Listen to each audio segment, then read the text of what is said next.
Here we have the CEO of BlackRock, Larry Fink, talking about how machines are going to take over many jobs in the coming years.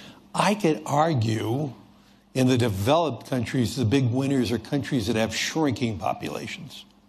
Okay, that's something that most people never talked about.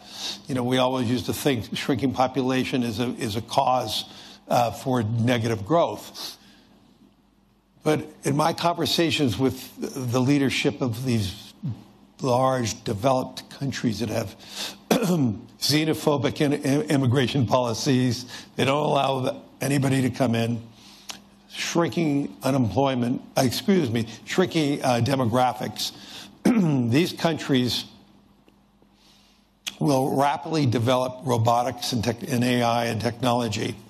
And if the promise, I didn't say it's going to happen, but if the promise of all that transforms productivity, which most of us think it will, we'll be able to elevate the standard of living of countries and the standard of living of individuals, even with shrinking populations.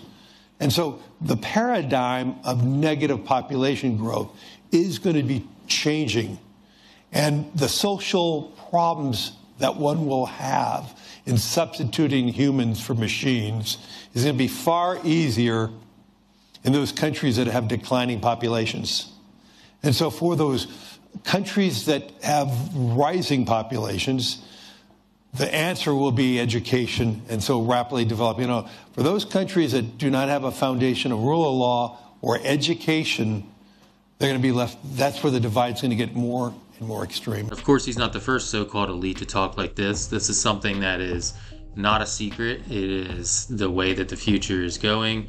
Machines are going to replace jobs, and it's going to be a huge problem going forward. A few years ago, Klaus Schwab, the founder of the World Economic Forum, was saying similar things about jobs in America. About half of the jobs in the United States, a highly developed country, is threatened today to be replaced in the next 10, 15 years by artificial intelligence, robotization, three-dimensional printing. Here's another example of how they see the future, with Klaus Schwab talking about Los Angeles being a private car-driven free city.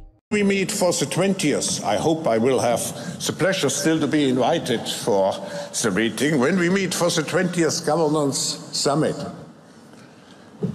you will use the app like Uber, but not anymore to call some driver, but an automatically guided car, a self-driven car, will come to your hotel or wherever you are and will bring you to the airport.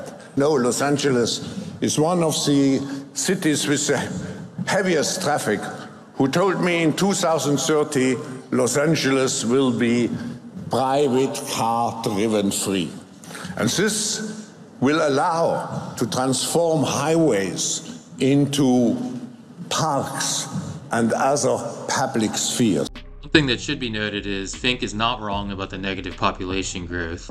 However, when you look at the ramifications of machines taking jobs from people, you're going to have to figure out what to do with them. And if we looked at comments made previously by these, again, so-called elites, their goal is to push a UBI, or a universal basic income, which would essentially give money to people to pursue their passions and to not need a job because the government is here to help. As I think it was President Reagan said, we're from the government, we're here to help.